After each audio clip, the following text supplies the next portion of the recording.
ชวนให้คิดอนิจจังทุกสิ่งไม่ยั่งยืนจีรังย่อมผุพังตามกาลเวลาจะฝืนให้ยั่งยืนจนสิ้นโลกาอย่าได้หวังดังปรารถนาองค์พระพุทธาท่านตรัสสอนไว้เกิดแล้วคงไม่แคล้วต้องชราแก่อาคราวแก่สมปัญญาทั่วภารามีถมไปเจ็บทุกข์ย่อมเวียนวนมีพ้นใครๆสัตว์โลกล้วนรู้แน่แก่ใจเกิดแก่เจ็บตายหลีกไปไม่พ้นใครหลงคิดหลงติดอัตตาว่าใจแจ้งกมลแม้นใครปลงได้คงสุขล้นชีวิตมีมองมนเกิดมาเป็นคนสมบูรณ์ดับหายเพียงร่างกายไว้ชีวาแต่กุศลผลกรรมทำมาย่อมแปลงค่ากลายเป็นทุนส่งผลให้ทุกคนเวียนวนไม่สูญสุขและทุกข์เป็นไปตามทุนที่พวกคุณได้ก่อทำมา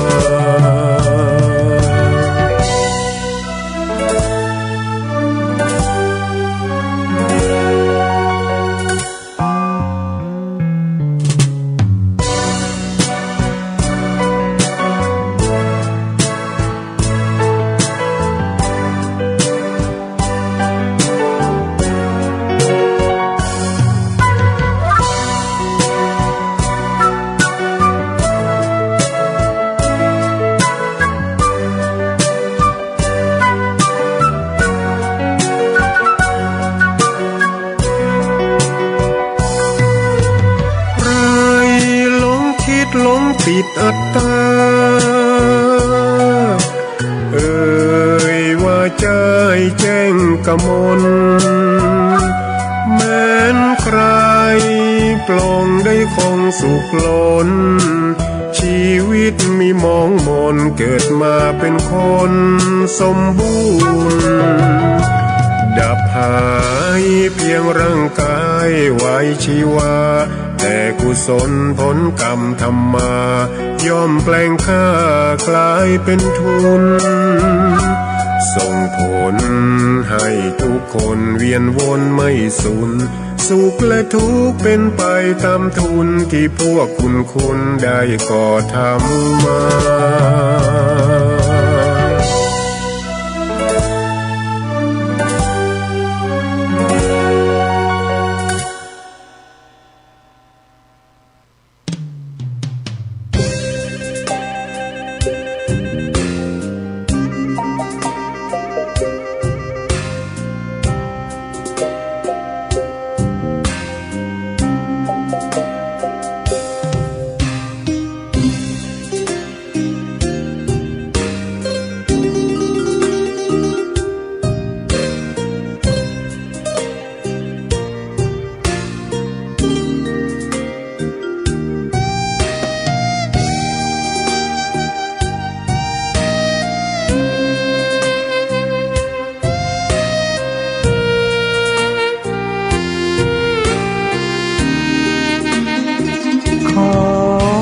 ตำนาน1,300 กว่าปีแม่จามเทวีสร้างพระเจดีย์ที่วัดดอยน้อยพร้อมเจดีย์โคอีกองค์เคียงคู่อยู่ดอยสลับก้อนหินใหญ่น้อยร้อยเรียงหน้าอัศจรรย์พระธาตุสีทองแงนมองฝูงพึ่งทำรังช่างมีมนต์ขลังพลังศักดิ์สิทธิ์บนนั้นกล่าวคำไหว้สากราบสักการะคนลุกคนชัน สัมผัสถึงสายสัมพันธ์คงเป็นลูกหลานเคยร่วมสร้างบุญวัดดอยน้อยอยู่กลางยอดดอยโรยต่ออำเภอดอยหลอกเขตติดต่อป่าสางลำพูนเดินทางปลอดภัยจากเชียงใหม่หรือสายลำพูนยินดีต้อนรับนักบุญมาร่วมสร้างทานบารมีตีสามตีสี่เปิดสถานีฟังตุลุงยองนักเทศเสียงทองชื่อเสียงดังก้องทั่วฟ้าธานีตัวจริงเสียงจริงวัดดอยน้อยแม่จามเทวีต้อนรับญาติโยมที่มีจิตศรัทธามาร่วมสร้างบุญ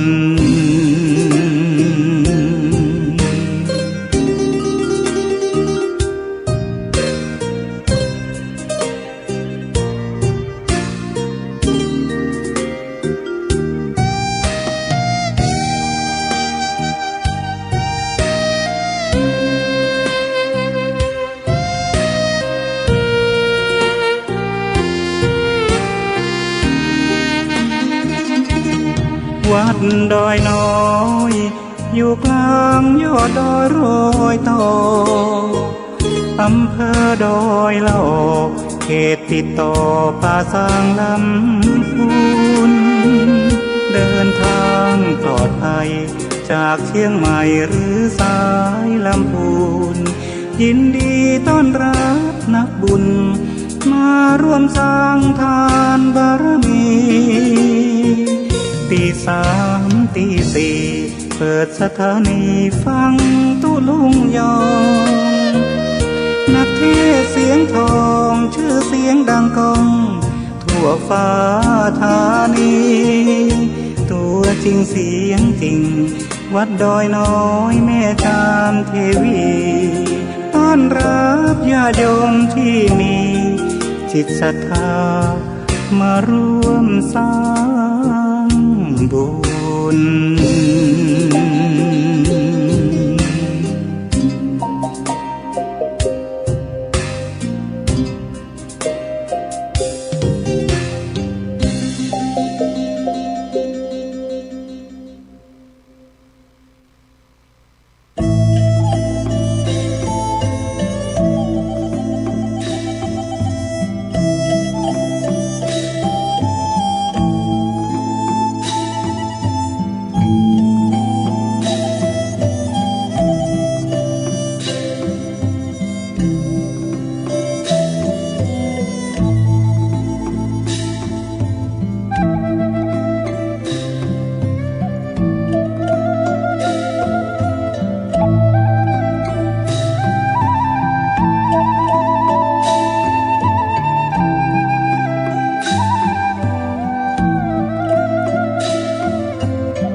โง่ควายจ้างมา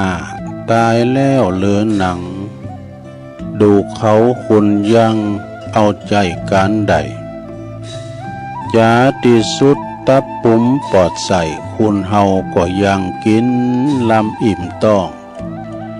มนุษย์เฮาตายสหายพี่น้องไผบ่ห่วงของอะไรสุดแต่ดูโพเอาควางเสียไก่กลัวจักปินภัยผีมาหลอกบ้านผีมาหลอกบ้าน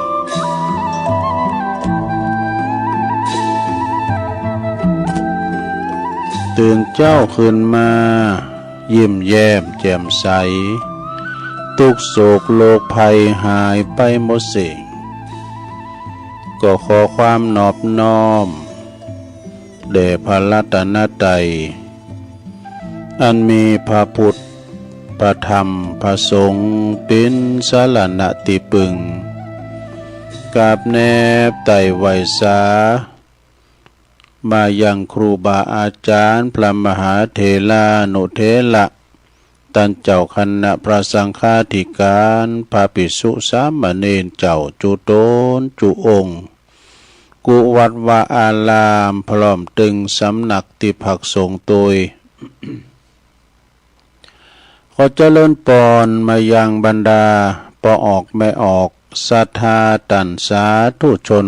นักศีลนักบุญคุณดีหมู่เฮาเจ้าขาดทั้งหลายตื่นจืนขึ้นมาแล้วก็มาเปิดวิทยุเปิดเครื่องฮับโทรศัพท์ก็ดีก็มาฟังรายการสัพเพเหระปกิณกะขอนลุงไก่แจ้งรายการเสียงธรรมแสงทองรายการเสียงธรรมแสงทองนี้ก็รับผิดชอบบริหารเวลาดำเนินรายการโดยตนตัวแห่งอาตมาภาพเก่ากับผมตุลุงนันชัยวัดนาคเสโนแห่งวัดพระธาตุดอยน้อยตำบลดอยหล่ออำเภอดอยหล่อจังหวัดเชียงใหม่ก็มาพบมาปะกันในยามค่ำคืนวันพัดวันศุกร์วันเสาร์ก็จะได้คุณคว้าทำการบ้านนำเสนอสิ่งละอันพันละน้อยเอามาเล่าสู่จูกันฟังเน้อศรัทธาญาติโยมก็เอาพามรดกธรรมพองธรรมบรรยายชาดกนิทานธรรมก็เอามาเล่าให้ศรัทธาได้ฟังกันเนาะตื่นจืนขึ้นมากันแล้วศรัทธาญาติโยมทั้งหลายแต่ว่านี่ฝนตกลงมาก็ได้ฝนตกลงมาพรมพามตอนสดมนต์บดีก็จุ่มเย็นดีเนาะแล้วก็ขึ้นมามันก็พักก็ย่างไปก่อนนำความจุ่มเน่อยินใจมาสู่ตั้งโลกแผ่นดินเฮาก็ยินมาเพราะว่าใบไม้ใบหญ้าก็เขียวชะอุ่มมานะเพราะว่าได้รับน้ำฝนเนี่ยมันเย็นเนาะเย็นอกเย็นใจแล้วก็โลกมนุษย์เขาก็เป่งใสไว้ยะเนาะไฟไหม้ป่าไหม้ดอยก็ดับโดยฝุ่นตกลงมาก็หันป่าหันเขาหันดอยหันเมืองฝ่าเขียวมาแล้วเนาะจะดับปิดมนภาวะไปพองจ้าศรัทธาญาติโยมต่างหลายเนาะจิตใจเฮาก็จุ่มเย็นมาเนาะจุ่มโดยบุญโดยกุศลกินตานปีใหม่กันไปแล้ว ปีใหม่สงกรานต์เมืองเหนือเฮาพักตั้งเมืองไทยเฮาแต่ก่อนอ้อนมานี่ก็ถือว่าวันปีใหม่ก็อันเนี้ยเดือนเจ็ดเนี่ยนะแต่เดี๋ยวนี้เป็นสากลไปแล้วเองเนาะคือมันเต้นโลกปนไปนั่นวันนี้มาพบมาปะกันแล้วก็บ่ฮือกาดแก้วเสเวลาก่อนที่ตุลุงจะได้เอ่ยไปตั้งคืนบุญสถานีที่เปิ้นลิงสัญญาณไปนี่นะตุลุงก็จะนำไหวพระให้เกินเด้อเปิดความปินสิริปินมังกละปินมงคลกับตนกับโตขอบโคลูกหลานจะได้อยู่เย็นเป็นสุขขจัดปัดเป่าโพยภัยเสน่ห์จังไล่ตั้งหลายหนีหายแสนโกรธแสนว่านำปาความปินมังกละปินมงคลเข้าคุ้มเข้าโห่เข้าบ้านเข้าจองเนาะอยู่เย็นเป็นสุขกันเน้อพร้อมแล้วก็กราบหนึ่งกราบสองกราบสามอิเมนาสกาเลนะพุทธังอภิปูชยามาอิเมนาสกาเลนะ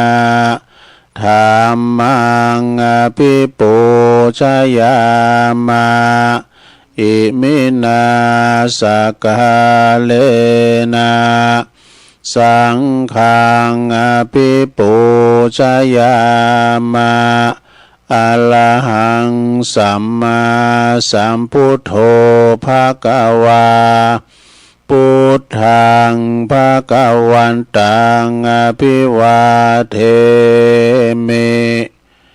สวากขาโตภะคะวะตาธัมโมธัมมังนัมมัสสามิสุปฏิปันโนภะคะวะโตสาวกสังโฆสังฆังนะมามินะโมตัสสะภะคะวะโตอะระหะโตสัมมาสัมพุทธัสสะนะโมตัสสะภะคะวะโตอะระหะโตสัมมาสัมพุทธัสสะนะโมตัสสะภะคะวะโตอะระหะโตสัมมาสัมพุทธัสสะอิติปิโสภะคะวะอะระหังสัมมาสัมพุทโธวิจาจารณะสัมปันโนสุขโตโลกวิโตอนุตตโลปุริสธัมมัสสาราธิสัทธาเทวมนุสสานังพุทโธภควติสวากขาโตภะคะวะตาธัมโมสันติติโกอากาลิโกเอหิปัสสิโกโอปันนะยิโกปัจจตังเวทิตาโปวินโยหิติสุปฏิปันโนภะคะวะโตสาวกสังโฆอุจจุปฏิปันโนภะคะวะโตสาวกสังโฆยายะปฏิปันโนภะคะวะโตสาวกสังโฆสามิจิปฏิปันโนภะคะวะโตสาวกสังโฆญาติตังจัตตาลิปุริสายุคาเนอัฏฐปุริสาปุคลาเอสะภะคะวะโตสาวกสังโฆอาหุนายโยปะหุนายโยตักขินายโยอัญจลิกาลันนิโยอนุตตลังปุญญาเขตังโลกัสสาติจายันโตโพธิยามุเลสกายามนังนันทิวัตโนเอวังตวังวิจัยโยโหหิจายสุจายมังคัลเลอปัลลาจิตตปันลังเกสีเสปัทวิปุคะเลอภิเสเกสัพพพุทธานังอากาปโตปะโมทัตติสุนักตังสุมังกาลังสุปาภาตังสุโหติตังสุขันโนสุโมโหโตจะสุยิทังพระมาจาลิสุปัฏฐขีนังกายกัมมังวาจากัมมังปัฏฐขีนังปัฏฐขีนังมโนกัมมังปณิทิเตปัฏฐขีนาปัฏฐขีนานิกัตวนะละพันตเถปัฏฐขีเน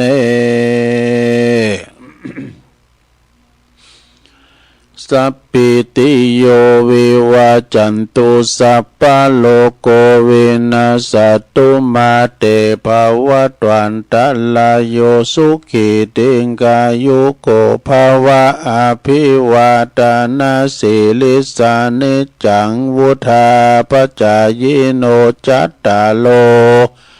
ธรรมาวาทันติอายุวันโนสุขังปะลัง เอาละน้อศรัทธาญาติโยมต่างหลายตุลุงก็ปิ้นเก้าปิ้นโหนำสวดมนต์ไปปิ้นตีเรียบร้อยก็ขอกุณพาติตาไหลรัตนะผ่านแผ่วพระเกี่ยวเจ้าตั้งสามประการเนาะจงดลบันดาลมาปกป้องคุ้มครองรักษาวัดวาอารามปกป้องรักษายังคงเกี่ยวตั้งสามแล้วก็ปกป้องดูแลรักษายังครูบาอาจารย์พระสงฆ์องค์สามมเณรเจ้าอยู่กับวัดกับว่าก็มีสง่าราศีเผยแผ่สัจธรรมคำสอนขององค์บวรสัมมาสัมพุทธเจ้ามาปิ้นหน่อเนิ่อนาบุญศรัทธาได้มาทำบุญสักการะบูชากราบไหว้มานำศีลนำทานนำกึศนำสร้างนำบริหารจัดการวัดวาอารามให้การกรุงลุงเริงเน้อคือมีการพัฒนาตึงวัดตึงวาตึงศรัทธาญาติโยมตึงจิตตึงใจ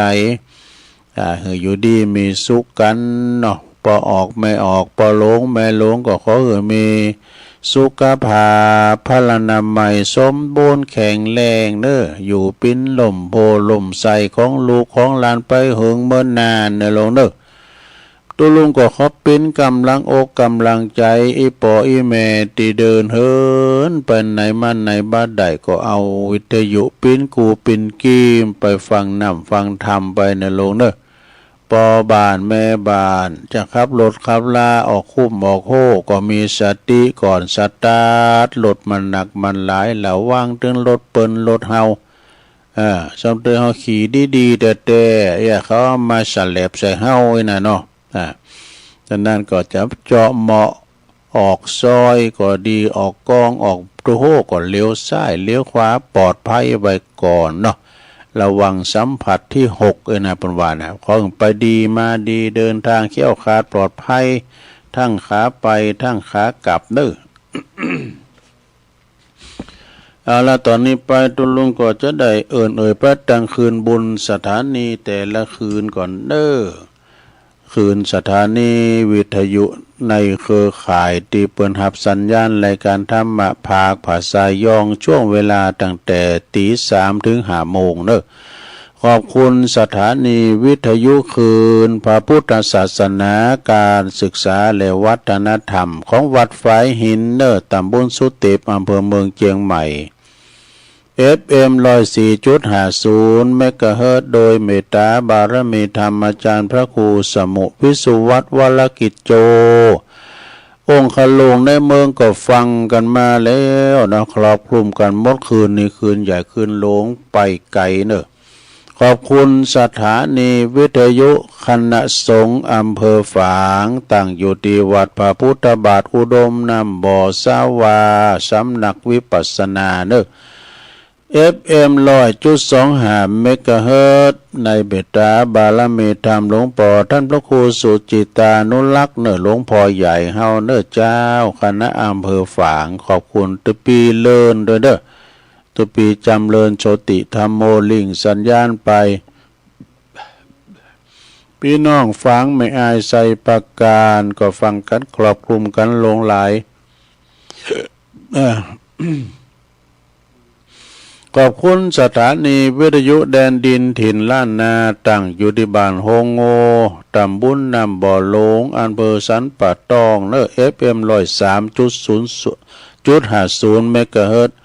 โดยคุณรุจิสมบัติเงาคำเนอ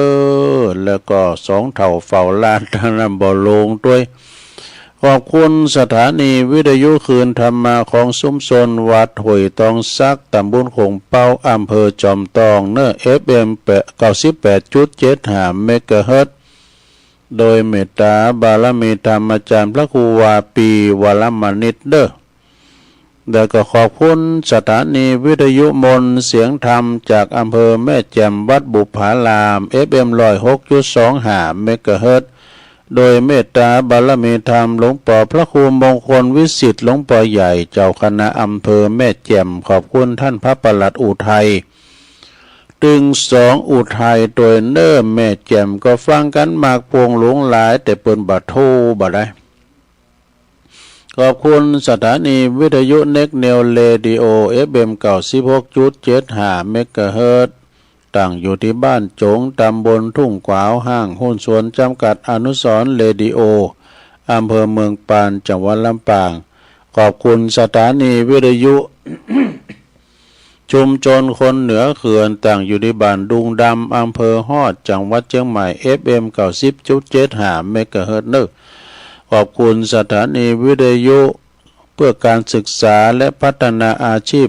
Radio Network FM FM 103.00 เมกะเฮิรตซ์อำเภอเมืองจังหวัดลำปางขอบคุณสถานีวิทยุ Radio Network FM 99.50 เมกะเฮิรตซ์วิทยาลัย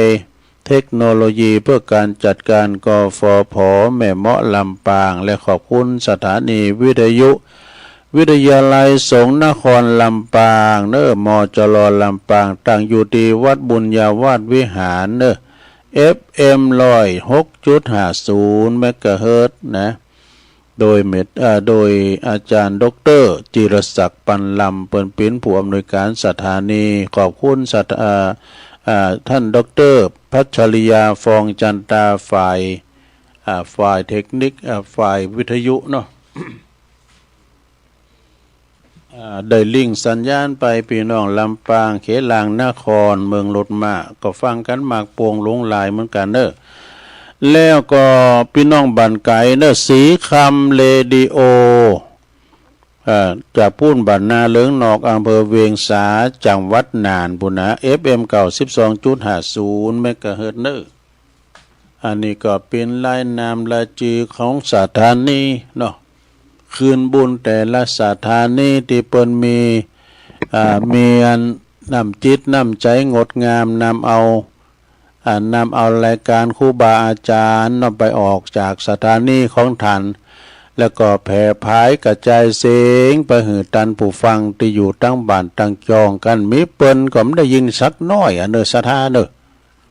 ตุลุงจะอูดีปานได้ก็ตามมาถึงมิติผิวตึกห้องสี่เหลี่ยมเนี่ยนี่อันนี้ตุลุงก็แผ่พายเสริมสัญญาณปฏิวัติปากตั้งเจริญวัดปากตั้งเจริญก็เป็นหัวจ่ายดูไปตามสถานีที่ตุลุงเอ่ยไปนะสูงไปปิ้นตีปิ้นตั้งปิ้นสายเนาะ จากนั้นก็ฟังกันไปศรัทธานะฟังกันไปมีธรรมาเทศมีอัญญังมาเล่าสู่จูกันฟังเรียกว่าสุสังละพะเตปัญญังการฟังโดยดีก็ยอมได้ปัญญาเกิดจากการฟังเนี่ยศรัทธาญาติโยมทั้งหลายพอการฟังนี่เป็นการที่ลงทุนหน่อยฟังไปตัวรับไปตัวก็ได้แต่คุณเนี่ยก็จบอันนี้แล้วจะเอาอย่ามานะอันนี้ก็ต้องมีความที่ว่าคุ้นคว้าเนี่ยคุ้นคว้าเรียกว่าทำการบาทตัวลุงก่อนที่จะมานางนางจ๋าเนี่ยว่ามันจะมาจู่แล้วก็มาบะมาเหิมใจนะต้องเกมการไว้เป็นอย่างดีเนาะนะต้องมีสักคลิปเนี่ยเป็นว่าอย่างก็อันใดที่มันจะกำตึกกาเนี่ยเอาทำมากังกาไว้ก่อนเนี่ยสัปดาห์ก็เอาโต๊ะจุยมาไว้พองนะว่าเวลามันหลายสัก2 ชั่วโมงเกิดนะเขาไปผ่อนหนังก่อนเขาไปผ่อนหนังเลิกเนี่ยชั่วโมงปลายแล้วนะสัปดาห์ก็2 ชั่วโมงเนี่ยพอกายนะอันนี้คือกันมาเนี่ยพักเบรกสักเพลง2 เพลงแล้วมากันต่อต้องมีโต๊ะจุยพองเนาะจากนั้นก็ครูบาอาจารย์ที่มาเนี่ยเพิ่นก็ตั้งอกตั้งใจกันมามาหือศรัทธาได้ยินได้ฟังเป็นนั่นกำลังใจคุณตินนอนบัลลับก้านะเนาะที่เปิ้นมาออกรายการเนี่ยมาโดยจิตโดยใจบ่ได้หวังผลกำให้มันยังสักอย่างแหละนะมีการตอบการเต้นยังสักอย่างมาโดยความที่ว่าต่างอกต่างใจบ่มีผลประโยชน์อันใดมาเพราะว่าเปิ้นมาเนี่ยก็มาออกรายการบ่ได้บ่มีน้ำเล่งบ่มีน้ำมันยังสักอย่างนะมาโดยจิตโดยใจเนาะสดาญาโยมเพราะมันง่ายอย่างตัวลุงก็เวลาตัวลุงจะออกรายการก็นอนจูเก้าก้างนี่ก้ามันจะได้ซอหารถมันจะซอหาคุณครับไปที่หันไปปากตั้งเจริญไปนะอันนี้ก็มใจสดาเนาะเพราะว่า ก่อนเนี่ยมาเกิดลำเปิงถึงครูบาอาจารย์สมัยแต่ก่อนนี่เปิ้นก็ยังไปตั้งสถานีปุ้นไปวปท2กาทหารอากาศกาไปสถานีแห่งประเทศไทยการอดอกาอีนะต้องเสาะหาคุณเสาะหาโหลดไปออกรายการแล้วก็ซื้อเวลาออกด้วยนะสถานเนาะซื้อเวลาออกด้วยอันเนี้ยสถาสมัย AM บัดนี้มัน FM แล้วนั่นก็ฟังกันไปเนาะสถาญาติโยมมนพองก็ฟังกันไปเป็นขวัญอกขวัญใจกันนอนบ่หลับไปเนาะมาปะกันวันนี้ก็ตรงกับวันนี้เป็นวันศุกร์แล้วกันเนี่ยสถาศุกร์เอาเราเสาร์เอาหน่วยเนอะวันศุกร์ติมสังวันนี้วันที่18แล้วกันเนี่ยวันนี้วันที่18แล้วเนอะสถาเนอะ18แล้วก็เป็นวันนั้นเดือนเมษาเนอะสถาเนอะเดือนเมษายน2568มานี่นะสถาฉะนั้นตอนนี้ก็จะนำเสนอเนอะจะนำเสนอชาดกสักเรื่อง2เรื่องก่อนเดี๋ยวชั่วโมงที่2จะเตธรรมเตมรดกธรรมเรื่องตุง3หางนี่เป็นปริศนาธรรมตุง3หางนี่นะหลวงตา4ตุนเนี่ยตุปอ4ตุนนี่นะร้องไห้ถึงภรรยาเก่านี่อันนี้สาดกนะก็คือพระหลวงตาเนี่ยก่อนนี่ประกอบเป็นคุณบาทธรรมดาเนี่ยนายสงสารก็ปากันปาเจ้าหมูเจ้าฝูง4ตุน4คุณมาโบสถ์4ตุนนะแต่เป็นคนที่รวยวะนะหลวงตา4ตุนเนี่ยนะเป็นคนที่ร่ำรวยเงินทองมีเข้าของสัมปตินะก็เลยปากันมาโบสถ์เมื่อว่าบ่อาจเราเรียนพระธรรมได้นะมาอ่านธรรมบ่ได้นะก็สร้างบรรณศาลาอยู่โซนหนึ่งนี่สร้างพระบรรณศาลาไว้อยู่โซนหนึ่งแล้วก็ปากันไปฉันเข้าที่บ้านของบุตรภรรยาเก่าเราไปแหมกินถ่ายอยู่เฮิรนบนนี่นะไปบินที่บาทกันปฏิบาลบุญนะบ้านของภรรยาเก่าถึงลูกหลานเพราะว่าภรรยาเก่านี่เป็นแหมกินล่ำว่ะทำอาหารอร่อยดีภรรยาเก่านี่นะของหลวงตาเนี่ยก็คือว่าภรรยาเก่าของหลวงตาองค์หนึ่งเนี่ยเนาะก็คือตุนหนึ่งคือคนหนึ่งเป็นคนที่มีรสมือฝีมือทำอาหารอร่อยว่ะนั่นเป็นคนแหมกินล่ำไม่เด้อเนาะปิ่นผูกกำกับเข่าถวายพระหลวงตา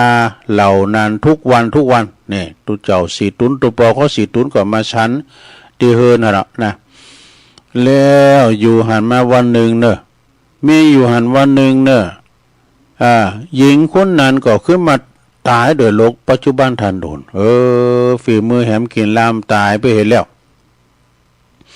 พกลงตาต่างหลายถึง4ตุนหู้เลิงก็เข้าไปกอดข้อกันกอดข้อมจะกอดข้อซบนะ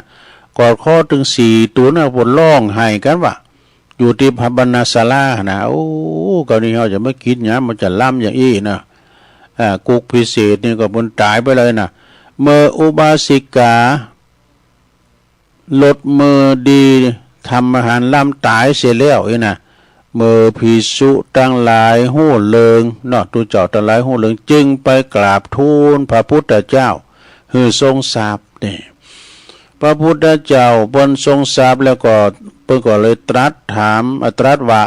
เนี่ยลงตาตั้งหลายพวกนั้นนะเคยร้องไห้มาอย่างนี้แล้วก็สมัยปางเมื่อเนาะปางอดีตชาตินี่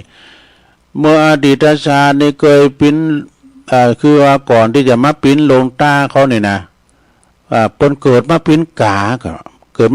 าดำนะลงตาถึง4ตุนนั่นนะเกิดมาปิ้นกาดำในจันแล้วปังหลังก็มีนางกาภริยาน่ะเที่ยวไปหากินที่ริมทะเลดูไปริมทะเลพุ่นนะปากก็ว่าถูกลูกคืนยักษ์ทะเลสึนามิเนี่ยเนาะ เอาลุกขึ้นยังซัดเข้าไปกืนไปในทะเลนางกาภรรยานะก็เลยตายในทะเลบุญนะแต่ว่าพวกกานะก็พอกาปู้นะครับกาสามิกานะกาสามีหมู่นั้นก็มาลงข้ามโคนร้องไห้นั่นละข้ามโคนร้องไห้หา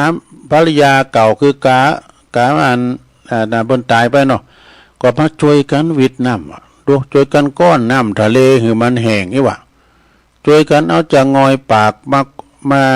ก้อนน้ำทะเลโดยคิดว่า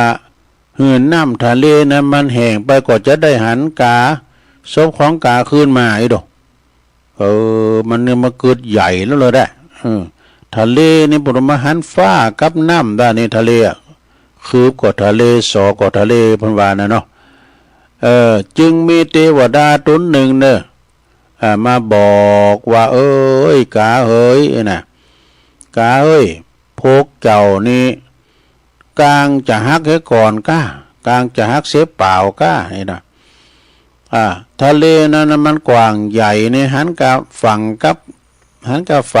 น้ำบาหันฝั่งไอ้นะบาหันฝั่งตาฝั่งไม่ได้ไหนหูเปิ้นถึงว่าทะเลน้ำนี่นะในโลกเขาเนี่ยก่อนเขามาเห็นหนังสืออยู่อันปฐม4ก็ปฐม3ก็ไอ้นะ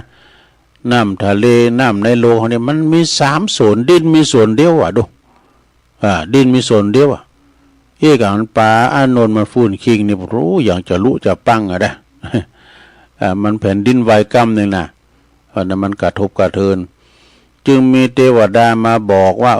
กาเอ้ยพวกเจ้านี่จะก้อนไปจุ่มกลาง4ก็ตามเดี๋ยวมันเอาปากจะงอยปากมันก่อนน้ำทะเลพอน้ำทะเลแล้วพอหันฝั่งอะไรอยู่ที่ไหนลำเหลืองหัวเนาะพวกเจ้าในเจ้าเวทน้ำเต่าใดก็มาแห้งหรอกในต่อมาจัดนี่เนาะจัดปิ้งกาเหล่านั้นก็ได้เกิดมาปิ้นลงตาพวกนี้แหละนะก่อนไปเกิดมาปิ้นกาก่อนหรอก็มาเกิดปิ้นลงตาถึง4 ตนนี่นะนางกาใดก็ได้มาเกิดเป็นภรรยาเก่าที่แหมกินล่ำนะกะแหมกินล่ำของลงตาต่างหลายคู่หนึ่งนะแล้วก็เปิ้นก็เสียแก่ชีวิตไปนะแล้วพระพุทธเจ้าก็ทรงแสดงธรรมให้ฟังไปพระลงตาเหล่านั้นจึงได้สำเร็จโสดาปัตติผลนี่จบสดาเรื่องนี้เป็นจริงหันว่าพระลงตายอมมีเรื่องแปลกๆเนอะยอมมีเรื่องแปลกๆพอลงตาเนี่ยเปิ้นเป็นผู้ที่ประสบการณ์ตั้งโลกมาหนักบางคนนี่ก็ล่มเหลวจากโลกทั้งโลกแล้วก็ฮักเหเข้ามาสู่ทั้งในต่างวัดต่างวายเนาะคือจะเหือนจะมาสู่ล่มภาคกาสาวพัฒคือมาเสียงบุญคำผ่าเหลือในลอยนะเนาะจึงบ่สู่เป็นตีเหลื่อมใสนับถือของคนต่างหลายดอกจบลงไปซะแล้วอย่างหลวงตาบางตูนบางองค์นี่ก็แก่แล้วก็ขึ้นว่ามาโบสถ์กำแก่เนาะมาโบสถ์กำแก่ก็เลยว่าอันมีทิศที่สูงมีทิศที่สูงโบสถ์เปิ้นโบสถ์กำบุญเปิ้นนับภาษาเปิ้นดูตุเจ้าเนี่ยเปิ้นนับภาษาเนี่ยไผมาก่อนเป็นพี่ใหญ่ดูเปิ้นโบสถ์มาแต่มาเป็นเนนแล้วเปิ้นมาเป็กเป็นตุเจ้าแล้วเปิ้นได้เป็นตุหลงอายุ20ปลายก็ถือว่าเปิ้นเป็นผู้นำแล้วนะอันนี้โตมากำรูเนี่ยคือจะมาลูนางดังโหข้าแก่หรือปอกสูงนะบ่าทิศที่สูงเนาะก็จบไปเนาะสตาเอาให้เบิ่งเนาะอันนี้ปองกาคุณลำรวยโดยสับหมากหนักเนอะโอ้ปิ้นหยังเนี่ยมเตาปองกานะสถาญาโยนนะปองกาแม่ขายเนี่ยเปิ้นหาเงินเก่งเป็นปิ้นปอกาในขายเขาไปพอแล้วงานวัดงานวาก้าเนี่ยเปิ้นไปขายโคขายผ่าขาวก้าขายลูกกินปลาหมึกนะบดโตมันเป็นสีสันของงานวัดตัวก็ได้กำให้พร้อมได้กำให้พองตุนะเปิ้นกดบอกว่าก่อนนี้ยัง ก่อนนี่เนี่ยเน็ตกะไอ้น้ำก่อนนี่ขายโคดีอันที่ไหนก็ตามเนี่ยได้ขายดีแต่บ่เดี๋ยวนี้นี่เศรษฐกิจเนี่ยเนาะศรัทธาญาติโยมได้ฮินดูพี่น้องศรัทธาก็ก้อยหาเป็นเนื้อศรัทธาเนาะนะอย่างนั้นเฮามาพร้อมเลยเนาะคุณมาวัดมาว่านะเดินจีปีใหม่เนี่ยปีนี้คุณรุ่นศาลานะศรัทธาญาติโยมไปถามครูบาอาจารย์เนาะว่าโอ้คุณนักแต่ว่าการบริจาคกับการให้หอมนี่ก็ย้ำได้หนักเต่าปีแล้วอย่าเป็นไว้นะก็มันก็ไปตามยุคตามสมัยตามเศรษฐกิจแต่อย่างว่าเศรษฐกิจบ่เดี๋ยวเนี่ยบ้านเฮาเมืองเฮานี่ยังดีนะอยู่เย็นเป็นสุขโดยบุญบารมีของในหลวงเฮาพระเจ้าแผ่นดินกานะและเป็นเมืองบุญโดยหมู่เฮาเจ้าขาทั้งหลายนี่เคยคิดวัดสร้างวาสร้างวิหารปีนตานให้กับพระพุทธเจ้าดอกก็เลยได้อยู่กินอยู่ต้านไปมีเหตุเพศภัยทั้งหลายก่อมไล่แรงนะฝนจะตกน้ำจะนองก็ย้ำเต่าเมืองนอกเมืองนาเนี่ยประเดี๋ยวนี้ต่างประเทศเมืองพม่าเปิ้นอยู่ในความเขตกันเนอะซะนะเปิ้นมีความเขตมีเป็นโรคซึมเศร้ากันนะก็ลูกโพแม่ตายศรัทธาญาติโยมคือพอล้อเปิ้นตายหันในคลิปในไลน์ก็เป็น2-3ปั้นพุ่นล่ะโดซะนะเนี่ยเปิ้นมีความเขตกันโดมีความซึมเศร้ากันลูกหายแม่ตายก็ศรัทธาเฮามานึกภาพบ้านเฮาเมืองเฮาย่ำเป็นอย่างนั้นเนาะเพราะว่าบ้านเฮาเมืองเฮานี่ก็เป็นเมืองบุญเป็นเมืองที่ว่ากินต้านงานอย่างต่างๆเขาก็อุดหนุนจุนเจือช่วยกันไปวัดไปว่าสร้างวิหารปินต้าน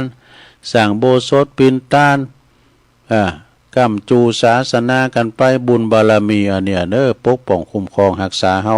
ให้เขี้ยวขาดปลอดภัยเนาะมันก็มีเหมือนกัน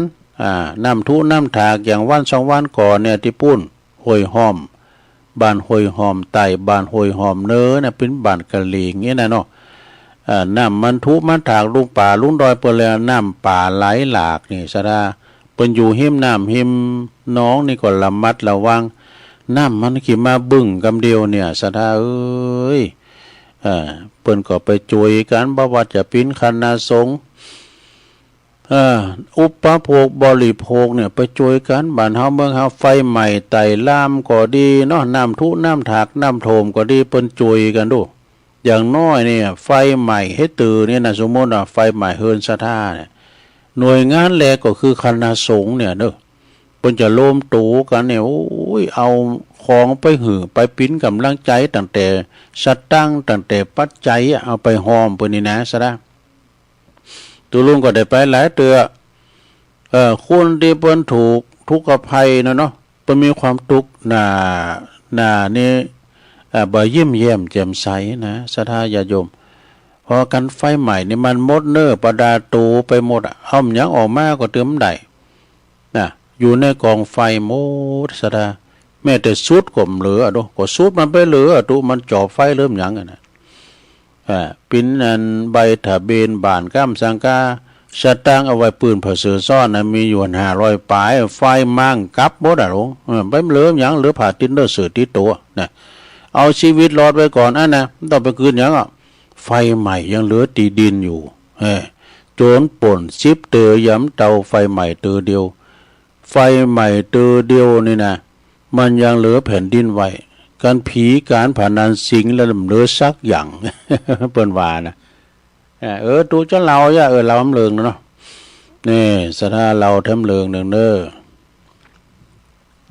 พวกกล้าที่มีทรัพย์หนักเนี่ยมันพิจารณาลองฟังว่าแล้วก็มีพวกกล้าผู้นั้นนี่มันมีทรัพย์สมบัติหนักหนาป้าป่านแล้วก็บรรทุกผ่าย้อมดอกค่ำเนี่ยผ่าย้อมดอกข้ามนี่ติมล่อ500 ลิ่มเกวียนดูเอาก็มาจากเมืองปาลาณสีกึดว่าจะไปขายที่ปุ่นเมืองสาวัตถีลากล่อลากเกวียนไปถึงแม่น้ำแห่งหนึ่งเนอะจะข้ามน้ำก็ข้ามเตอวะนะปดเกวียนปดล่ออย่างก็คืนนอนคืนที่ฝั่งน้ำน่ะ นาทีก็ขามไปวันนั้นก่อนเลี้ยวไปแล้วไปนอนเลยขามไปหลายหนึ่งเนี่ยเนาะอันนี้ขึ้นมาพวกเจ้าก็ขามไปกะพักกันตัวเนี่ยปลดแอกแล้วหรอแล้วคือว่าเจ้าวันรุ่งขึ้นก็ขามไปกะพอมาถึงกลางคืนกลางดึกปวดตัวเอี้ยกันเนี่ยฝนมาตกน้ำก่อนนองฝนตกหายใหญ่ดูอย่าน้ำทุน้ำถากน้ำมันมาบึ้งเดียวเนาะปรากฏว่าหุ่นตังที่จะไปทางฝั่งก้ำหนาเนี่ยติ้มไปด้วยน้ำนองอยู่หัน7 วันกะดูล่อก็ขามไปบ้านใดจุดว่ามดงานนะครับตะเลิกพอดีวะดูโอ้มันจะไปขายในงานมันมี7 วัน 7 คืนก็ดูเนาะปอก้านั่นก็คือว่าเขาก็เดินทางมาจัดไกลขั้นว่าจะปีกไปก็บ้าใดนะเขาจะปีกไปมันก็จะต้องบ้าใดทำแล้วนะเขาแต่นอนค้างคืนอยู่นี่อยู่เมื่อนี่จนถึงปีใหม่ปีหน้าก็ไปขายไปนะถึงอันเป็นเรียกว่าถึงนักคัตเลิกปีหน้าก็ขายว่ะมีอยู่หันเจ้าวันหนึ่งนะพระพุทธเจ้าบนเสด็จเข้าไปปิณฑบาตพิขาจารย์ก็ทรงหันปอกก้าคนนั้นแล้วก็ทรงแย้มพระโอษฐ์ยิ้มขึ้นมาว่ะ ยิ้มขึ้นมานี่ก็พระอานนท์ก็เลยกราบทูลว่าพระองค์ยิ้มเพราะเหตุใดกันเนาะพระพุทธเจ้าก็ตรัสตอบว่าอานนท์เอ้ยดูก่อนอานนท์หันปอกก้าคนนั้นหรือไม่พระอานนท์ก็กราบทูลว่าเห็นพระเจ้าข้าพระพุทธเจ้าก็ตรัสว่าเขาบ่ฮู้จักอันตรายแห่งชีวิตของเขาบ่ฮู้จักอันตรายแห่งชีวิตของเขาจึงเกิดว่าจะข้างอยู่ที่นี่ถึงตลอดปีวะดูจึงจะได้ไปขายของวะดูพระอานนท์ก็จึงกราบทูลถามว่าเขาจะมีอันตรายหรือพระพุทธเจ้าข้าปอกก้านี่จะมีอันตรายหรือพระพุทธเจ้าข้าเนี่ยครับมีความสลางสังกาเนาะถามพระพุทธเจ้าพระพุทธเจ้าก็เลยตรัสตอบว่าอย่างนั้นแหละอานนท์เอ้ยเขาจะมีชีวิตเพียง7 วันต่อวันเองวะดูโหปีนว่าจะนอนรออยู่หันปีหนึ่งจะรอขายนะครับตะเลยปีหนาปีนว่าจะเลยอายุ7 วันวะปอกก้าคนนั้นนะเหลือเวลาทำ7 วันเท่านั้นเขาก็จะตายเนี่ยพระอานนท์ก็จึงไปบอกเนาะหล่อมแหลมเนาะหล่อมแหลมลุกลึกลูลีไปบอกเงปอก้านั้นหูเนาะปอก้าปอก้าชีวิตของท่านหมิ่นสันนักหนาได้ทำ7 วันท่านจัดมักจุลาจะเอาไปแล้วกะจัดท้ายปอก้าคนนั้นได้ฟังแล้วก็สลดใจชีวิตเฮาหมิ่นสันทำ7 วันเฮาจะตายแล้วเนี่ยจึงถวายต้านแก่ภิกษุทั้งหลายเนาะเข้าของอย่างต่างๆที่เอาบรรทุกมาติมล้อนะถวายแก่พระสงฆ์พระภิกษุสงฆ์หมดมีองค์พระพุทธเจ้าเป็นเก้าเป็นประธานอยู่หันตลอด7 วันตานถึงวันนะปอกก้าคนนั้นนะไหนก็ตายแล้วถึงเอาไปมันได้อันนี้เอาตาเนี่ยพระสงฆ์บ่ได้นะจะเอาตานหมดล่อก็งูก็ตาหนึ่งดูเจ้าหมดพอถึงเวลาวันที่7มาในสดาพระพุทธเจ้าก็ตรัสว่านี่ในอุบาสกปอกก้าเฮ้ยเนาะบรรดาบัณฑิตบอกควรเกิดว่าเฮาจะอยู่ที่นี่ตลอดปีตลอดไปเป็นต้นนะเฮาจะมีอายุมั่นยั่งยืนจะไปประมาทในชีวิตเนอะว่าเฮาจะหนุ่มเฮาจะบัดเฒ่าบัดแก่บัดตายสักเตอนะควรจัดทำสิ่งนั้นๆให้สำเร็จไปนี่เพราะบ่มีไผที่บ่ฮู้จักอันตรายแห่งชีวิตของตนเนี่ยวันนี้เฮาสุขภาพดีเนี่ยวันพรุ่งนี้สุขภาพอาจจะแย่ขึ้นไปวันนี้เฮาตุกพุกอาจจะพลิกผันจะเป็นคนร่ำรวยก็ว่าได้วันนี้เฮาร่ำรวยเนี่ยแต่ชีวิตพลิกผันอาจจะตุกในวันพรุ่งนี้ก็มาได้เนี่ยวันนี้เฮาเที่ยวดุ่มๆไว้นะพุกพยายามมากุรัดมหันใส่มันเอาเฮาไปเฮอีก็มีนะศรัทธาชีวิตที่ไม่แน่นอนควรจักทำสิ่งนั้นๆให้สำเร็จไปนะพระพุทธเจ้าเพิ่นก็ตรัสสอนปอกก้าคนรวยนั่นนะมันตาถึง7 วันกันดูพอบ่มีไผฮู้จัก นะหูจักหยังหูจักอันตรายแห่งชีวิตของตนเนี่ยแสดงทำไปตามลำดับตางงานปอกาคุณโรย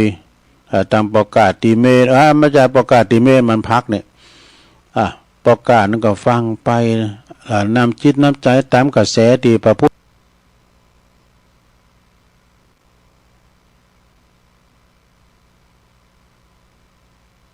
คนบอกว่าควรสำเร็จไปเพราะบ่มีภัยหู้จักอันตรายแห่งชีวิตของตนแล้วก็ทรงแสดงธรรมให้ฟังคนโง่เขลาย่อมคิดว่าเฮาเนี่ยจะอยู่ตลอดอยู่ในที่นี้ตลอดฤดูฝนตลอดฤดูหนาวตลอดฤดูร้อนนี่ที่เขาเกิดอย่างนี้เพราะเขาบ่ฮู้จักอันตรายแห่งชีวิตของเขาพอจบคำนี้ลงไปปอก้านั้นเพิ่นก็ตั้งอยู่ในโสดาปฏิผลนี่เพิ่นก็ฮู้ธรรมแล้วนะโสดาปฏิผลแล้วก็ตามไปส่งพระพุทธเจ้าพร้อมกับบิกมาก็ฮู้สึกว่าว่าเจ็บโหน่ะเจ็บศีรษะว่ะแล้วปอก้านั้นเพิ่นก็นอนลงไปคืนวันนั้นนอนไปหลับไปก็เลยโลดว่ะโลดตายไปน่ะก็ได้ไปบังเกิดดีบนสวรรค์จันทดุสิตสดาในกาลต่อมาก็ปีนั้นว่าทุกคนควรรีบทำประโยชน์ของตนนั้นๆคือสำเร็จอย่างอย่าผลัดวันประกันพรุ่งเพราะว่าไม่มีอะไรแน่นอนต้นบอกคือว่าในเพลงเนาะหักกันว่านี่ดีกว่าเผื่อว่าพรุ่งนี้มีอันเป็นไปจบสดาญาติโยมอันนี้ปินชาดกได้ลงเด้อเอามาเล่าสู่จู้กันฟังไปสดาญาติโยมทั้งหลายเนาะปินนิทานธรรมมาในชาดกของก้าสมเตอก็เอาธรรมมาเทศนาเดี๋ยวเน้อตะลุงแปลงคอมตรงนั้นก้าเนี่ยมันปินอย่างอีเนี่ยมันแปลงคนเดียวมัน โกมันดักมันได้แล้วเนาะศรัทธาญาติโยมวันนี้มาพบมาปะกันชั่วโมงที่2ในตุลุงจะเตศปริศนาธรรมตุง3หางนี่เรื่องตุง3หางนี่ก็มีในตัวเฮานี่โมดศรัทธาญาติโยมทั้งหลายเพิ่นบอกว่า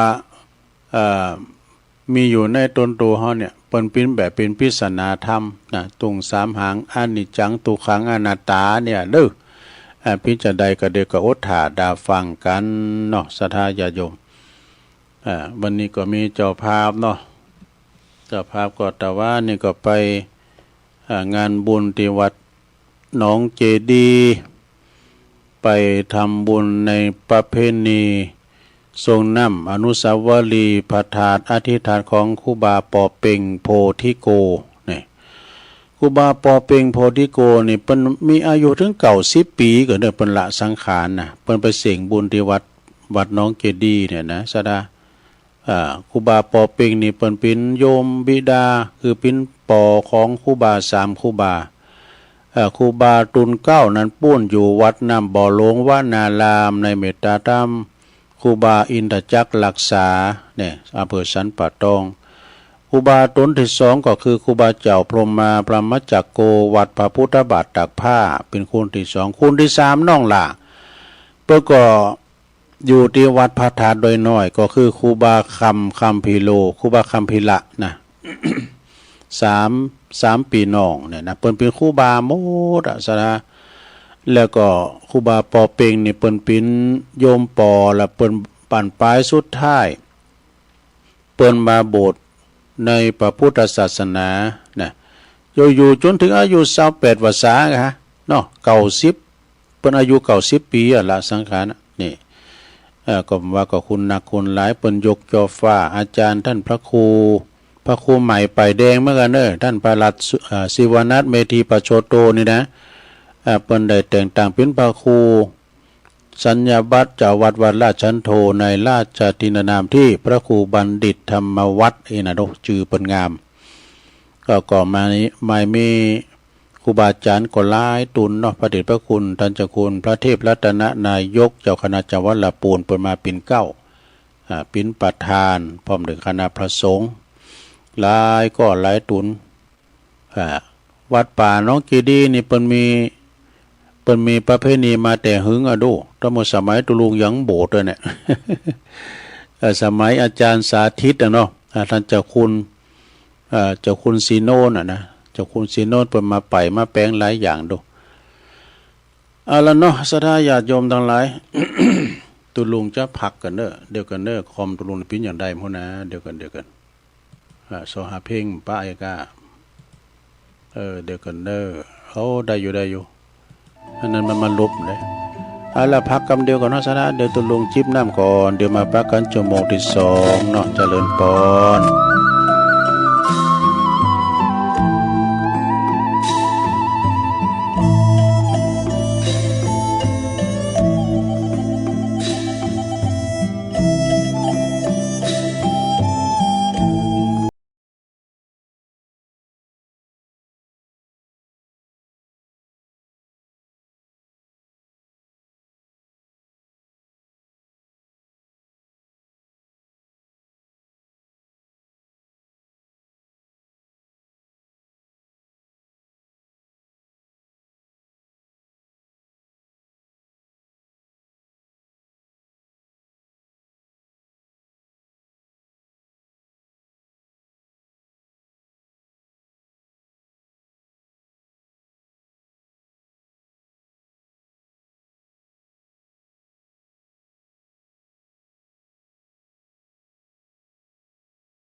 ตุลุงก็พักเบรกพักครึ่งเนาะหูมาปิ้นชั่วโมงก็นางมืนก็เจ็บหลังเจ็บเอวโยกย้ายค่ายตีเตียวไปเตียวมาก็เป็นการที่ว่ายืดสินยืดสายแล้วก็ไปธุระโซนโต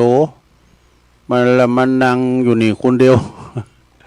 นางอยู่ที่ห้องนี่คนเดียวก็เหมือนว่าเปิ้นฟังกันกายนะเนาะที่จริงเปิ้นฟังกันหนักกันหลายเนาะศรัทธาตุลุงก็มาดำเนินรายการพุกทำวันนี่ก็จะเป็นกิจกรรมในยกวัดมาบ้านยกวันมาบ้านก็หมายความว่าเฮาจะมีการไหวพระหาบศีลใส่บาตรสั่งจินตนาการเนี่ยนะวันเสาร์นี่จะมีกิจกรรมยกวัดมาบ้านศรัทธาญาติโยมทั้งหลายในวันนี้ก็มาปบมาปะกันก็นำสิ่งละอันพันละน้อยแจ้งให้ศรัทธาที่เปิ้นจะโทรหาตัวลุงแล้วลายมันหายหมดศรัทธาลายของตัวลุงเนี่ยมันหายหมดเหลืองไปสักคูนะถ้าโทรบึดเนี่ยเปิดสายนี่ก็มันได้ตักตังลายตักมาก็ถึงได้พร้อมยังตั้งในเครื่องมีมันเขาไม่ได้ได้ไปเติมด้วยก็จะต้องโทรหากันเนาะโทรสายตุ้งเนี่ยเขาได้อยู่วันนี้เจ้าภาพก็เจริญปอนขอบคุณกับคุณแม่สมบูรณ์อัจฉริยะมนตรีพี่น้องน้องเจดีเนอะกับลูกบ่าวเปิ้นวรากรอัจฉริยะมนตรีนี่เปิ้นก็ฝากห้อมาปิ้นการเตดการทำก็เดือดตุลุงก็จะเตดนำเตดทำให้ศรัทธาได้ฟังปริศนาตุงสามหางในปิ้นจะได้เขาก็เคยฟังกันมาดูเนาะเคยฟังกันมาแล้วฉะนั้นก็ฟังกันไปในมรดกธรรมเราทำพองมรดกธรรมพองซัมเตอก็เอาบรรยายธรรมณโอกาสบัดนี้พองนี่กันเนาะในนำธรรมคำสอนขององค์พระสัมมาสัมพุทธเจ้านี่ฮอร์โมนกับกินกับตาลลูกหลานลูกกรุงเทพกรุงไทยมาก็มาสะเก่าดำโหปอแม่บรรพบุรุษเนี่ยนะเปิดก็มีปีไหนเตือเดียวเนี่ยเอากินฮอดตาลดีนะแปลงวัดแปลงว่าช่วยกันบริจาคให้หอมเลยเขี่ยวขาดปลอดภัยไอ้ขาดนี่ก็ครูบาอาจารย์เนาะครูบาเจ้าศิวิจัยเนี่ยเปิ้นตะไว้หมดอ่ะ บ่ให้เกิดเพศภัยหลวงปู่ครูบาหลวงพ่อเกษมเขมมาโกเนาะพระเถระผู้ใหญ่ห้อมก้อเนี่ยเป็นพระอรหันตาก็แล้วนะเอาละเนาะตอนนี้ไปตุลุงก็จะเตดนำเตดธรรมปริศนาธรรมตุงสามหางตั้งไว้แล้วเน้อฟังนำฟังธรรมกันเน้อลงเน้อ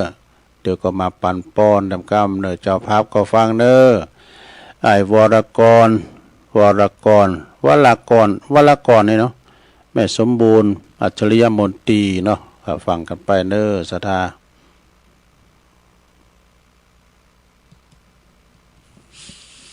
นะโมตัสสะภะคะวะโตอะระหะโตสัมมาสัมพุทธัสสะสัพเพสังขาราอนิจจาสัพเพสังขาราทุกขาสัพเพอนัตตาติสัทธาวดุลาสัพพุลิสัตทั้งหลายทั้งยิ่งใจน้อยใหญ่ผู้มักใฝ่ต่างธรรมใจกลัวกรรมและบาปอันกายหยาบนาปะการมามวลหมู่อันมาพร้อมอยู่กะทำบุญเพื่อเฮือหนุนเตื่อมกรรมใดลวงล้ำภัยมารจึงเฮือตานติดต่อมีศีลก่อรักษาขอศรัทธาจูผู้อดทายอยู่ฟังไปเราจะไขบอกเล่าตามอาจารย์เจ้าอาทิตาเตสนาเก่าไว้บัดนี้แลนะอันว่าตุงสามหางนั้นลาว คนบาเก่าแปลงสืบกันมามีรูปร่างดังคนเราลาแต่ใส่มีสามหางไว้เป็นไม้เมื่อมีคนตายกล้าภาคจักเอาซากเอาศพซากไปป่าจ้าจักมีคนถือไปก่อนหน้านำตางอันละว่าตุงสามหางนี้เหล่านักปราชญ์เจ้าในอาติตากล่าวเป็นปริศนาว่าไว้ว่าเป็นอนิจจังเป็นทุกขังเป็นอนัตตาดังจักจาก่าวแทงเหือเปื้อหือหันแจงหันใส่อันว่าอนิจจังนั้นนาไขบอกไว้คือคนโลกไตยิ่งใจมีรูปกายเป็นเก้าเวทนาเล่าเป็นสองสัญญาปองติดต่อสังขารก่อตัวไปวิญญาณขายขวาดรู้รวมกันอยู่นี่เหล่านักปราชญ์เจ้าเรียกว่าขันธ์ห้าแห่งคนโลกลายิ่งใจอันว่าลูกกายเหล่านี้จักเก่าวาจีไข่ปันย่อมแผ่พันความเงียงรูปบิดเบียงเฟื่อนวายคือหากเป็นไปตามธรรมชาติไผบ่อาจหลีกเว้นไปจากเส้นกฎหมายมีเกิดแก่เจ็บตายจู้ผู้เราบ่อาจรู้วันยามมักจุลาดไล่ตามบ่ได้ขาดเหตุนั้นเราอย่าได้ประมาทละสาอันละว่าสังขารเราลานี้เราประกอบด้วยธาตุสี่มีดินน้ำลมไฟย่อมเปลี่ยนไปตามกาลเวลาคือว่าเราเกิดมาเมื่อก่อนก็มาเป็นเด็กน้อยอ่อนน้อยพงอ่อนอ้อยเด็กขากันว่าขึ้นใหญ่มาก็เป็นหนุ่มเป็นสาวบ่เมินบ่ยาวแต่เราก็มาถึงแก่เท่าจะลามีเกศาผมงอเขียวฟันออกวุ่มเว้าว่าเนื้อนางนั้นเราเหี่ยวแห้งย่อนยันไปจู้แห่งตามตัวยามเมื่อใครหัวก็มาดูพังลายปุ่นดีอายตัวเก่าบ่เหมือนเก่ายำหนุ่มเนาแต่ก่อนหูนั้นก็มาผ่อนบอดได้ยินฐานะทานเนลมออกคลี่อึ้งอ่างแม้นจักเงียงหูฟังมันก็บอดที่แจ้งตานั้นก็มาดังแสงอันเป็นเอาดูมืดมัวเมาบ่เป่งป้อยกะแล้วก็ยังอิดอ่อนม้อยหิวแรงเปียทีก็ซ้ำมาแฝงอยู่จะใจป่าเฮือใดเครื่องขีดสังขารมีเป็นดังนี้อันนักปราชญ์เก่าจี้ไขว่าเป็นอนิจจังนั้นแหละนาดังมา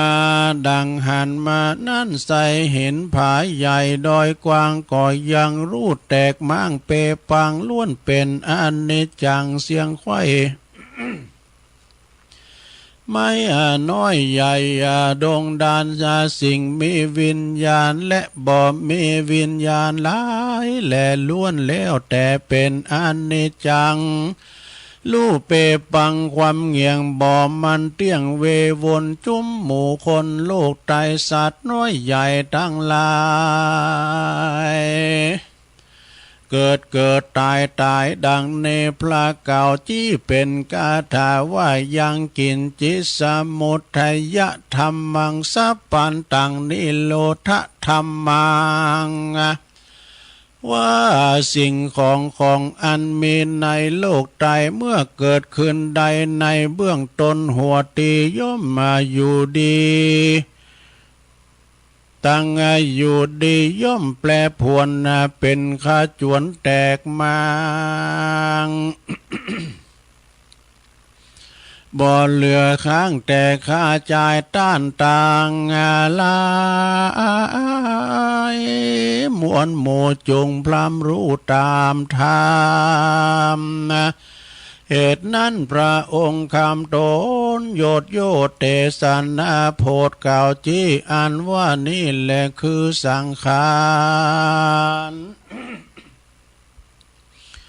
ตั้งอยู่บ่เมินบ่นานก่อมมาความเงียงบ่มันเตี้ยงเป็นอานิจจังเป็นทุกขังจะใจบ่เว้นไว้เสียคนและนา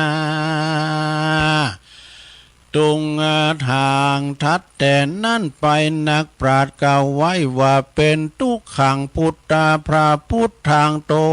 นโยดโยดเมตตาโพธิสอนมาว่ามนุษย์อันว่าคนเหล่านี้หนาทุกยามมาเมื่อเกิดเอากำเนิดเป็นคนทุกทาลนไม่มาดมียามเมื่อมีพยาธิมาแฝงเปียที่แหลงมาคอนทุกบ่อผ่อนแต่เหล่าย้ำแก่เท่าจะลาทุกขเวทนาอ่าวไม่ยามเมื่อไกลจักตายตันต่างลายมวลหมู่จุงพรำรู้ตามมีแดเตอทุกแถมประการหนึ่งสายคือทุกอ่าวไม่เต่งใจย้อนว่าไฟกิเลสเป็นเก้าเหตุปามาเมียคือมีลากะตัณหาถอยไล่โทสะไม่เดือดเคียเครื่องขีโมหะมีมืดบอดบ่แจ้งรอดหันใส่อันว่าไฟกองนี้ใส่กันว่าเผาไม่ใจคนได้ย่อมเผาไปบ่ขาดน้ำหือไม่มาดเววาบ่เหมือนไฟธรรมดาสักกากมันลุกไม่หากเป็นเตื้อบ่ล้างเลือเมื่อนานส่วนอันว่าไฟอาหารกิเลสเผาจิตเจตยิ่งใจเหือร้อนหลายเหลือแลบ่เว้นแว่คืนวาน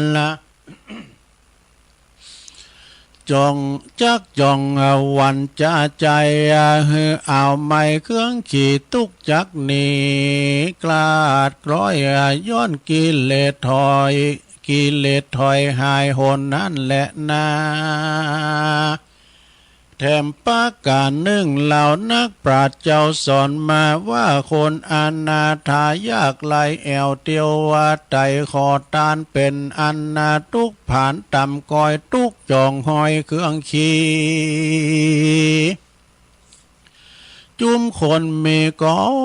องเงินคำถมป้อถมนาก็กลัวโจรมาลักย่องเอาไปไว้จ้องไปได้ก็กลัวไฟจักไม่จักหลับได้ยินยากก็มาเป็นตุกหากตัวมา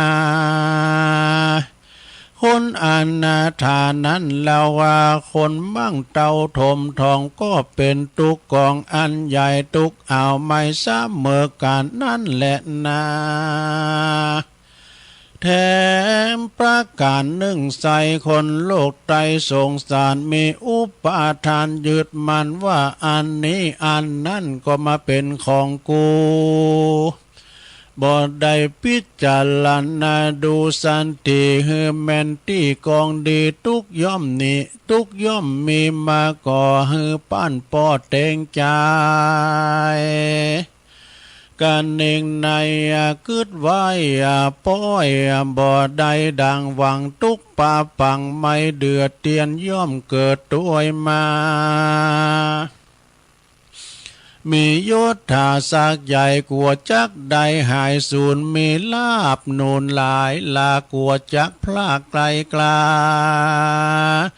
คนนินทาว่าร้ายก็เป็นตุกป้ายมาปานแถมประการหนึ่งเหล่านักปราชญ์เจ้าเตสานาว่าจุมทุกขานั้นสาย จะเกิดใดมีมาย้อนปัญจขันธาตังหาแห่งคนโลกลาโลกาปัญจขันธานิลาวหากเป็นเก้าทุกขี่กันบ่มีขันหาทุกก็พรากนาเนหายต้านต่างหลายมวลหมู่จุงพลัมลู่ขี่ยาดังนักปราชญ์กล่าวไว้เพื่อเฮอได้จำหมายว่าสังขารตั้งหลายนั้นนะบ่มันบ่เตี้ยงรู้ความเงียงเปปาง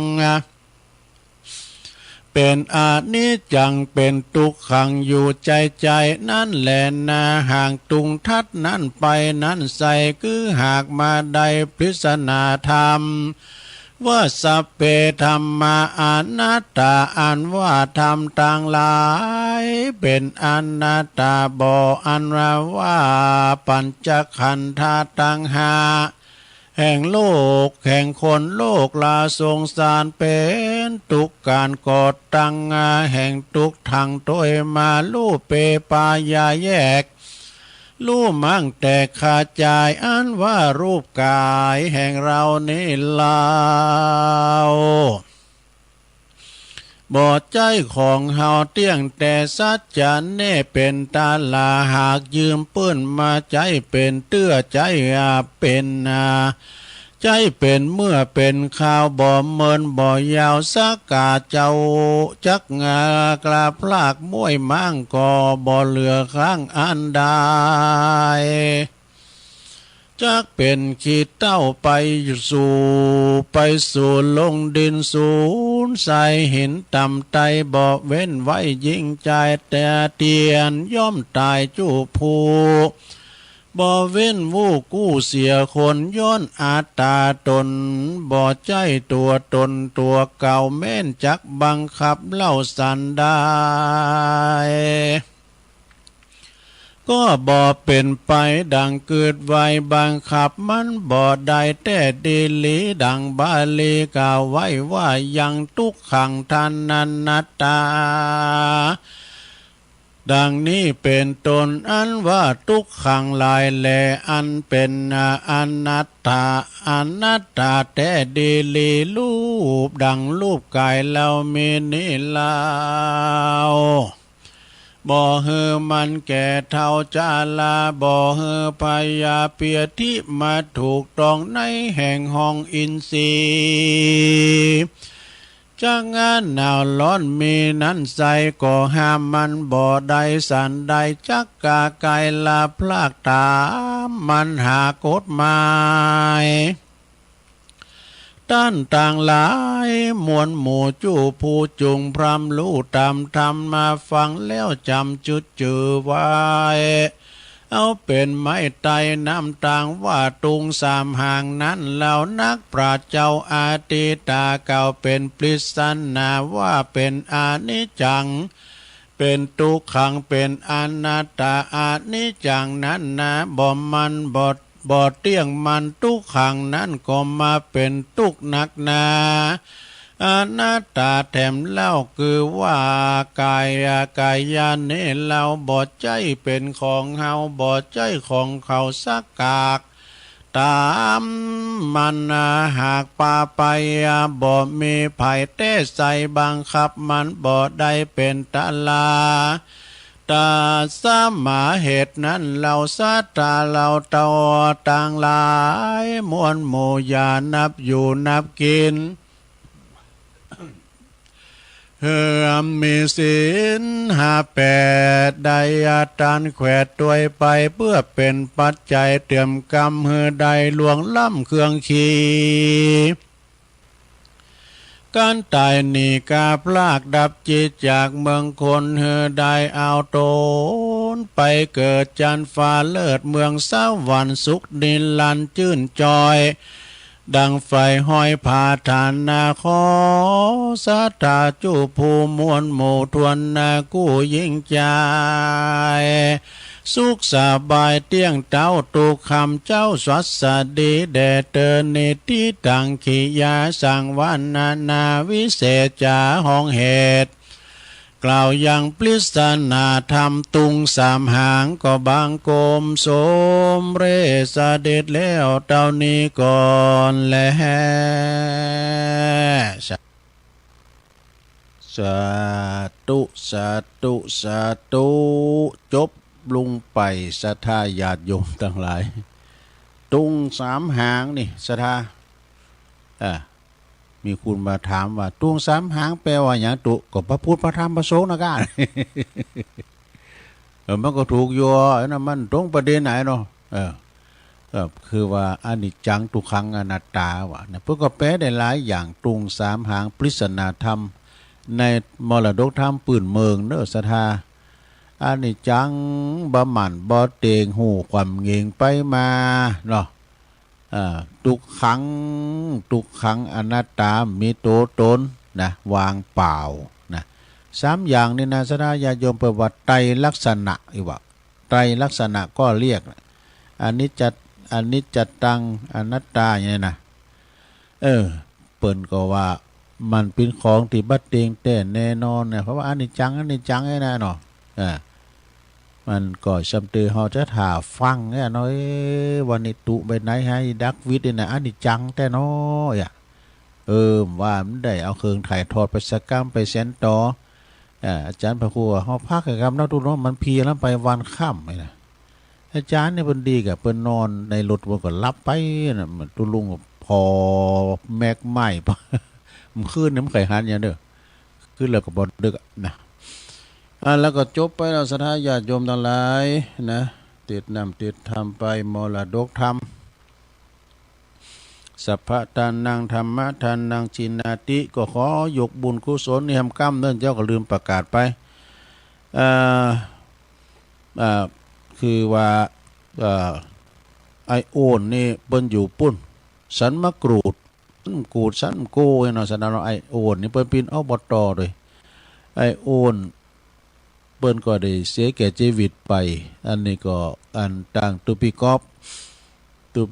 นี่เปิ้นก็ลายมาตุปิกอบนี่เปิ้นก็อยู่วัดสันมะกรูดนะเพราะว่าโอ้แสดงความเสียใจเอามันไอโอนโดยอายุเปิ้น61 ปีเองฮะแม่ดีเปิ้นก็โทรมาแถมแม่ดีสุวรรณล้อมโตโหแล้วกามโอนมันตายไปแล้วโหอยู่เวลามีการไม่งานต่างปูนไอโอนเนี่ยนะเพื่อก็เอารถมาต่างตุลุงไปช่วยงานทางสั้นกูดเนี่ยก็ตกใจเหมือนกันนะตุลุงก็อยู่ไกลกันได้เปิ่นจะเขินซบผูกก็หานอกวันเสาร์ได้ตุปีกอบว่าอันนะก็ขอแสดงความเสียใจด้วยเนอะตุลุงก็ขอเตียนน้ำเตียนธรรมนี่ส่งไปหาดังไอโอนด้วยเนอะนะเปิ่นก็ได้ดำรงตำแหน่งปีนอบตโดยในนาทีเนาะก็เนี่ยก็อนิจจังทุกขังอนัตตานั่นแหละซะนะเนาะหมันเตงก็ขอจิตดวงวิญญาณไปสู่สุคติสัมปรายภพเนอไอโอนเนาะ แล้วก็แถมทันหนึ่งก็แม่บันเทิงนี่จือแต่เพิ่นนะถ้าจือหลินว่าแม่ลงม้อยคันทุลาแม่ลงม้อยเนี่ยเปิ้นอยู่บ้านหอยออกก็โหมกินโหมต้านไปนอนวัดนอนวาน้ำก่อนตั้งแต่เปิ้นเฒ่าเปิ้นเตียวไปไหนมาไหนมันได้นี่ก็ติดต่างติดเต้งก็ได้ไปวัดไปว่าใจนี่ถึงตึกนะอายุเปิ้นเมื่อ80เก่านะ88 89เปิ้นก็ได้เสียงบุญเสียงชีวิตไปเนอะก็ขอบุญกุศลที่ได้เข้าวัดเข้าว่าอาบน้ำฟังธรรมใส่บาตรยัดปกก็ขอเป็นบุญเป็นกุศลเนาะเต็ดน้ำเต็ดธรรมยกไปหาแม่ลงม้อยตัวเนอะขอเหือนไปสู่ในสัมปรายภพสุขสวรรค์ในสวรรค์จันทร์ฝ่าเนอะลงม้อยเนาะแล้วก็ต่อไปก็จะประกาศได้จื่อเลยนามไว้ก่อนเนาะสดาเนาะเดี๋ยวจะเล่านิทานนะเล่านิทานถึงสถาได้ฟังอันดับแรกนี่ก็ขอบคุณเนอะคณะศรัทธาจากเมืองฝางไปใต้การนำของเจรพีพันธ์เครือโยนะหลังทกส.ฝางทำบุญรวมกันมานี่หลายทานหลายคุณอันประกอบไปโดยรพีพันธ์แล้วก็แม่เขียว แล้วก็แม่เอเนาะปางปอย แม่อามปางปอยแม่จันสีแจงโฮลินแม่ฟูนแล้วก็แม่สมศรีนันทารามเนาะรวมกันมาคุณเล็กคุณน้อยก็ต้องขอบคุณเด้อพี่น้องเมืองฝางวันนั้นก็ไปที่งานนั้นนะกะวางศิลาฤกษ์อันเหล่ามนทาเนาะตานตอดกะถินตัวก็พี่น้องเมืองฝางก็มากันหลายตีหลายต่างนะแล้วก็แม่ประหลงศิลาแม่บุญศรีสร้างเลงพี่น้องตุนผึ่งน้องหลองเน้อก็ฝากห้อมมาโดยขอบคุณเน้อแม่บุญศรีสร้างเลงก็ฟังอยู่เตดนำเตดทำเป็นการเตดตุลุงสาธุเด้อแม่โนน แม่โนนสิทธิวังแม่อัมพันธ์บุญกองบุญม่ำเต้นสกรรม ออกไปตอนนอกกรรมเดี๋ยวทำจบพอดีเนื้อศรัทธาเอาปอนกันเนื้ออันนี้มีศรัทธาเนื้อศรัทธาก็พี่น้องเกดีแม่สมบูรณ์อัจฉริยมนตรีวรกรอัจฉริยมนตรีพร้อมกับคณะศรัทธาญาติโยมทั้งหลายเอาปอนทำด้วยกันเด้อสัพพิติโยวิวัจจันตุสัพพะโลโกวินาศตุมาเตภวัตวันตรายโยสุขีติคายุโกภวะอภิวาตนาสีลิสานิจังวุตาปัจจายโนจัตตาโลธรรมาวัฏันติอายุวันโนสุขังปะลางเอาแล้วได้บุญไปแล้วได้ปอนกันไปแล้วเนาะศรัทธาญาติโยมทั้งหลายหับศีลหับปอนกันไปวันนี้ก็จะน้อมนำเอาอันนิธรรมกรรมหนึ่งเด้อคติธรรมนำมาจากหนังสือของอาจารย์ท่านพระครูสุเมธธรรมเสวีเป็นคติธรรมเด้อศรัทธาก็ฟังแล้วก็หมดอกหมดใจก็ฟังกันไปเปิ้นก็บอกว่าเมื่อถูกด่าไอ้นั่นนะศรัทธาญาติโยมเมื่อถูกด่าว่าอย่างเจ็บแสบไอ้เนาะแกงทำปิ้นโง่ฟังไม่รู้เรื่องยังดีกว่าเนี่ยเอาฟังหมดเลยงั้นนะมันด่ามาตำบุญเฮานางเอ๋เนี่ยอย่างครูบาปนว่าเนาะครูบาหยังนะบอกว่าแล้วก็อย่าบอกว่าอย่าไปฉลาดทุกเรื่องจะไปลักให้กูเลิงแก่งโง่บ้างจะให้คุณเจ้าคุณเป็นบุญเป็นคุณเฮานะจะไปฉลาดให้กูเลิงแล้วก็สิ่งในโลกนี้บ่จำเป็นที่จะต้องพอทั้งหมดบางบางทีเฮาก็แกล้งทำเป็นตาบอดพองก็จะให้คุณแน่ทำบ่ฮู้บ่หันในกรรมนี้นะสิ่งใดในโลกนี้บ่จำเป็นจะต้องฟังไปถึงหมดนะแกงทำมือหูโหนกพองก็จะให้คุณเฮาหูซ้ายหูขวาฟังเรื่องพี่น้องเจ้าบ้านก้ามสักไกนะซ้ำเตือเฮาก็ทำเป็นหูลึงให้หน่อยสิ่งใดในโลกนี้บ่จำเป็นที่จะต้องหือทั้งหมดไม่ต้องพูดนี่นะเพราะว่าสิ่งใดในโลกนี้บ่จำเป็นต้องพูดทั้งหมดแกงทำเป็นคุณใบให้พองก็จะให้คุณแกงทำเป็นใบเป็นให้พองไอ้เนาะสิ่งใดในโลกนี้บ่จำเป็นที่จะต้องจำได้ทั้งหมดเด้อบางทีเฮาก็แกงทำเป็นลืมไปพองก็จะให้คุณเนี่ยสิ่งใดในโลกนี้บ่จำเป็นที่จะต้องเข้าใจไปทั้งหมดบางครั้งบางทีเฮาก็แกล้งทำโง่เขลาเบาปัญญาบ้างก็จะให้คุณนี่สิ่งในโลกนี้บ่จำเป็นที่จะต้องชนะไปทั้งหมดบางทีเฮาก็แกล้งทำเป็นแพ้พ่ายแพ้อย่างหมดรูปเสียบ้างก็จะให้คุณนี่จบลงไปนี่อันนี้ก็เป็นข้อคิดทั้งอย่างเนาะอันนี้ทำอย่างหนึ่งเมื่อทำความดีแต่ละครั้งนะศรัทธาญาติโยมเขาทำความดีแต่ละครั้งแต่ละคราว จิตใจเขาก็จะอาจจะอิ่มเบิกบานปีติลาเริงยินดีสั่งความปีติยินดีในจิตในใจเขาเนอะเอาสั่งความดีนี่นะทำความดีแต่ละครั้งทำบุญแต่ละครั้งทำจิตใจของเขาอิ่มเบิกบานสดชื่นลื่นเริงปีติลื่นเริงนะเมื่อว่าเขาทำความชั่วแต่ละครั้งให้ตื่นนี่นะจิตใจเขาก็จะห่อเหี่ยวเนี่ยปิ้นตุกกะวนกะวายใจนี่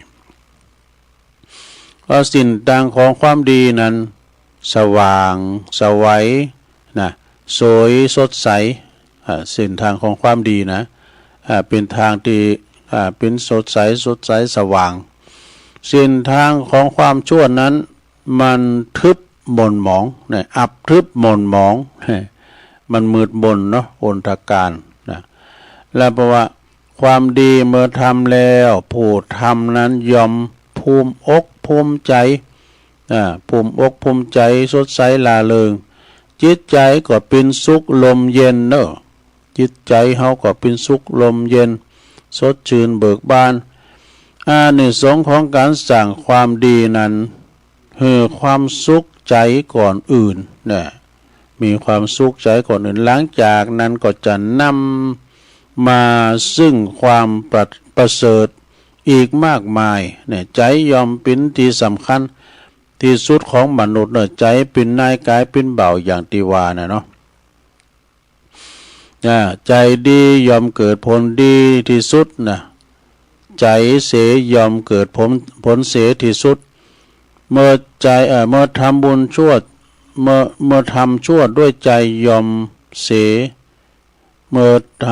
ยอมเสียเมื่อใจเสียแล้วก็จะเหลืออันอย่างเล่าอย่าประมาทในชีวิตความตาย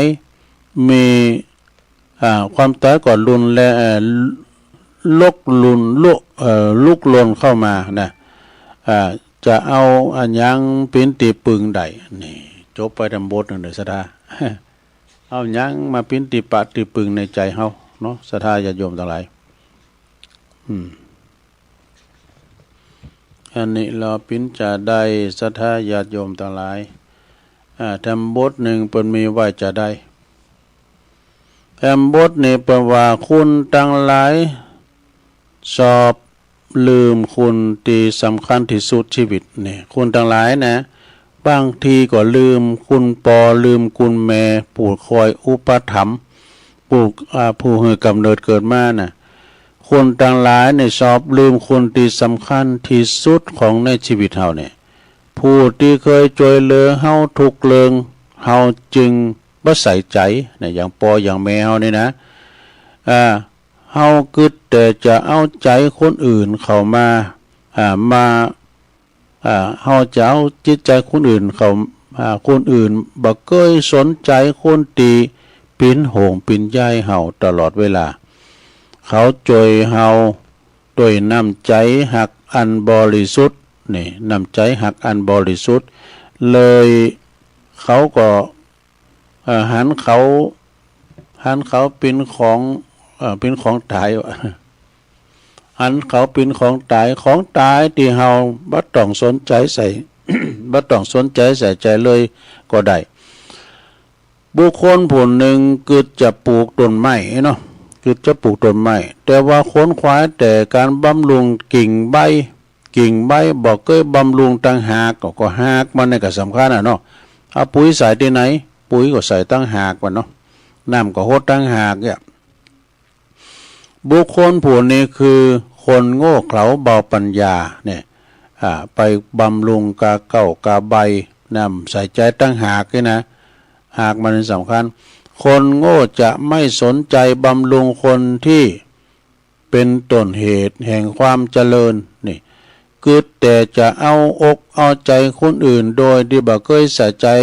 ความหูซึกของบุพการีชนเนี่ยคือพ่อแม่เพราะว่าคนอักตัญญูในโลกนี้เป็นคนโง่เขลาเบาปัญญาทั้งสิ้นนี่โลกปลูกต้นไม้แต่บ่เคยใส่ใจบำรุงต่างหากนี่คนกตัญญูยอม ใส่ใจเฟื้อบำรุงบุพการีก็คือพอก้อยดูแลพ่อแม่เนี่ยนะความกตัญญูนั้นเกิดมาจากความเฉลียวฉลาดเนอะความกตัญญูนั้นกันก้องมาจากญาณปัญญาตีคมกล้าที่สุดเนอะความกตัญญูเนี่ยนะเพราะว่าความโง่เขลาเบาปัญญาจึงกลายเป็นคนที่อกตัญญูบ่ฮู้กุลคนอกตัญญูก็คือคนบ่ฮู้ใบบอดเนอะมีอวิชชาครอบงำคนกตัญญูคือคนฉลาดนี่จบลงไปดำบทหนึ่งนะนี่ก็เน็ตเหมือนกันเนอะของอาจารย์ประครูสุเมธนี่นะสัทธาญาติโยมทั้งหลายดำบทนี่จะเต้นก็นะจะประกาศข่าวสารงานบุญครูบาอาจารย์แถมหน่อยหนึ่งเนาะสัทธาเดี๋ยวประกาศข่าวสารงานบุญครูบาอาจารย์ก่อนก้าเนาะอย่างแถมบทนี่เอาไว้มพุกเนาะมันบทนี่เอาไว้มพุก ตอนนี้ไปตูลุงก็ขอประกาศข่าวสารงานเอานี่กะของปอกำนันเหรอของปอกกำนันสันติสุขชัยวงศ์ขอคิดคำกรเป็นขีนมาจากคิดจากใจป่ะนะคลื่นมนุษย์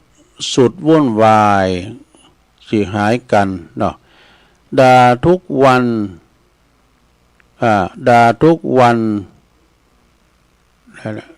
คลื่นวาจา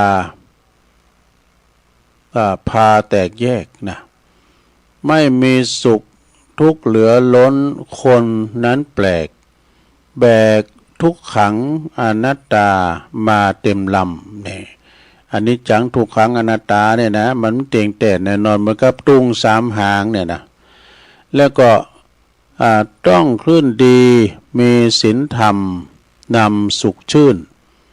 คลื่นสีขาวสกาวเด่นเป็นแสงธรรมเนี่ยให้รู้ถูกเข้าใจถูก สุขใจล้ำมีพระธรรมนำเข้าสู่ประตูนิพพาน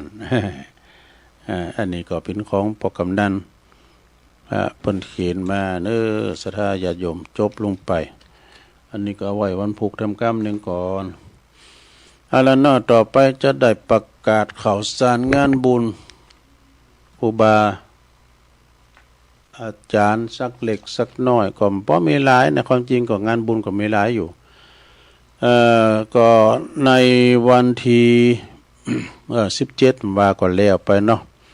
งานส่งน้ำอาทิตย์ถาดของครูบาปอเป่งโพธิโกปูนวัดหนองเจดีก็คุณก่อนนักก่อนหลายฝุ่นตกน้ำปูนจัดลายเนอะสะท่าโตจุ่มเนอะยินใจพอเข้าไม่เข้ายอเข้ายาเข้ายันในเคี้ยวควิดอันนี้ก็ในวันที่19วันพุกนี่แล้วเนอะสะท่าญาติโยมวันพุกนี่ก็มีอยู่2งานด้วยกันเนาะวัดป่าตานวัดของครูบาจรก่อนนะวัดป่าตานใน19 เมษายน 68เนี่ยพุกนี่นะวันนี้เพิ่นก็เริ่มแล้วมีงานทรงน้ำพระธาตุเจดีย์แสนแสอีนะแล้วก็ทรงน้ำรูปเหมือนของครูบาจรจันทรังสีอดีตเป็นพิจารวัดป่าตานเนาะตำบลมงน้อยอำเภอป่าสร้างเนี่ยบัดเดี๋ยวนี้ก็ท่านพระครูสุจินธรรมานุวัฒน์ตุปีวิชาสุจินโนนะเปิ้นก็เป็นตุหลวงสมปานเจ้าวัดเป็นเจ้าคณะตำบลมงน้อยโดยพร้อมด้วยคณะสัตตาป่าตานบ้านแซมบ้านแก่ไฮน้อยนะเนาะ ต่างงานปอาจารย์ปนานสุทัศน์การทวังเขาเนี่ยเปิ้นเป็นปอครูเปิ้นเป็นปอจารย์ก็กาป่าตานนี่ก็บ้านป่าตานบ้านแซมเนี่ยศรัทธาเปิ้นกว้างขวางนะเปิ้นก็จะเป็นคนที่มีฐานะเป็นปึกเป็นแผ่นนะไก่หุนตั้งแต่เป็นตีเจริญด้วยนะในวันที่19นี่ก็วันพุธนี่ก็เจิญกันไปลมทำบุญทรงน้ำพระธาตุแล้วก็พระธาตุแสนแสเนาะตัวปีเปิ้นฝากประกาศมา เดี๋ยวนี้ส่งไลน์มาไม่ได้แล้วเด้อไลน์มันหายหมดเหลือไปสักคุณน่ะ มันยี่อ่านโน่นนี่โทรศัพท์คืนนี่2 ตื่อแล้วก็2 ตื่อ3 ตื่อแล้วมันหายไปนะมันจะอ่านฮะจะหมูจะฟูงทั้งตุปีลงอยู่เมืองนาดมันหายหมดก็วันที่19วันพุธนี่เนาะแล้วก็ในวันพุธนี้เหมือนกันเด้อที่วัดสังขารน้อยเนอวัดสังขารน้อยเนอนี่จะเป็นวัดในเขตตำบลป่าสร้างในเมตตาธรรมหลวงพ่อพระครูไพศาลยติกิจอันนี้เป็นด็อกเตอร์ด้วยนะเป็นเจ้าคณะตำบลป่าสร้างเจ้าวัดป่าสร้างงามเขตปกครองของเปิ้นไก่กันก็จะมีอยู่2 วัดกันเนาะวัดช้างขาวน้อยเนอช้างขาวน้อยไต่ก็จะมีงานประจำปีช้างขาวน้อยเนอนี่จะมีการสาระสลงทรงน้ำพระธาตุพระเจ้าทรงน้ำพระธาตุสลีจอมย่องนี่กันเนาะ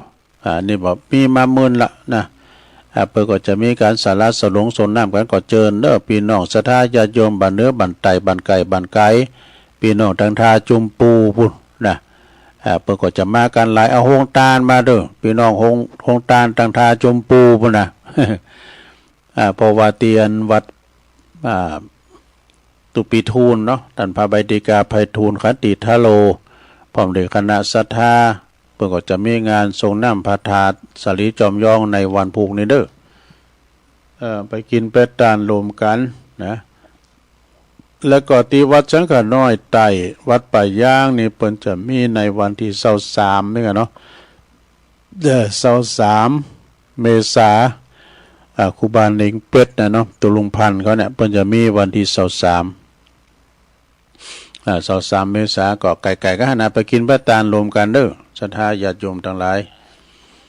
แล้วแต่งานหนึ่งก็เมษายนนี่ก็พอมีหลายก็รู้เนาะอันนี้วัดปุ้นชาวเก่าเมษาในวันการที่เก่าเมษาก็เชิญรวมทำบุญงานประเพณีทรงน้ำอนุสาวรีย์ครูบาอินทรัตนคุณ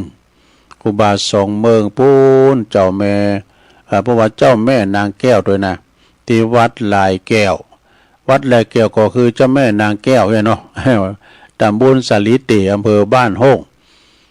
ไปอยู่ที่ไหนไก่ก็ปากันไปวัดของปอสะอิ่งแม่สาครก็พลกลางกลางงาน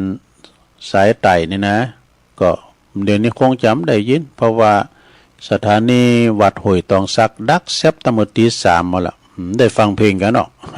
5 โมงก็ได้ยินนะก้าเนาะวันนี้วันศุกร์ก็จะได้ฟังครูบาแดงตุลุงแดงเนาะจบจากรายการตุลุงแล้วก็ฟังรายการ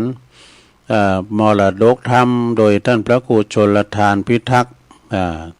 ตุปีหลวงสมปานเจ้าวัดปุ้นห้วยแม่ห้องไคร้ก็จะได้เข้าสู่รายการ5 โมงถึง 6 โมง 6 โมงถึง 7 โมงก็ท่านอาจารย์ไมตรีเข้าเวสโกเพิ่นก็จะได้เข้ารายการกันต่อไปเนาะแล้ววันพุธนี้ก็ตั้งเป็นวันเสาร์ตัวลุงก็มาตอนเจ้ามีอันทำกิจกรรมยกวัดมาบ้านกันต่อไปเนาะวันนี้ก็ไม่ได้ตักตังลายเนื้อศรัทธาญาติโยมทั้งหลายลายมันหายไปหมดลายก็มันเข้าแหละเพราะว่ามันได้เติมตังต่อไปจะลองเปิดสายพอนะถ้าสายตรงในโทรได้เนื้อศรัทธาเนี่ยถ้าสายตรงอย่างเดียวอย่างสมัยเมื่อก่อนเรามีกระโทรศัพท์เข้านะสายตรงเนาะ089 955 6506เจริญปอนวันนี้แจ๋วเลยอาจารย์โอ้ท่านพระองค์พ่อยอดเลยเอามาอาจารย์นนนี้แจ๋วมากๆเลยขอบคุณครับอาจารย์นะเนี่ยบางอย่างก็ไม่รู้นะอาจารย์เนาะนะครับรู้มากแล้วมันเกินนักปราชญ์ไม่เหมาะเนาะอาจารย์เนี่ยดีวันนี้เขาผมฟังอยู่ตลอดดีกันนี่เหลือประมาณสัก7-8 นาทีเองมั้ยเหลือหลายอยู่หลายอยู่อาจารย์ดีไหมอาจารย์เนี่ยดีกะฝนไม่ลงเนาะ เมื่อวานนี้ตกมาฝนอ่อยอ๋อฉันไม่เป็นไรดิอืมมีวันหนึ่งมั้งหนักน้อยหนึ่งวันครับลมเย็นนะอาจารย์เนาะอากาศเย็นสู้ๆไปอาจารย์ยังมีลมอยู่นะสู้ไปครับยังมีลมชีวิตไม่สิ้นก็ดิ้นหมดลมก็หมดเรื่องนะอาจารย์เนาะแต่หมดลมก็หมดเรื่องโอ้เข้ามาใหม่เจริญปอนไปสาครับตัวลุงที่3อยู่โอ้ป้อนนาประเสริฐนอนาน้อยนาแดงครับแต่3 โมงเลยชัดเจนดีเนาะเจ้าครับชัดเจนดีเนาะครับเสร็จทั้งไงคุณตกหลายอันปนนั้นตกอยู่พักเดี๋ยวครับ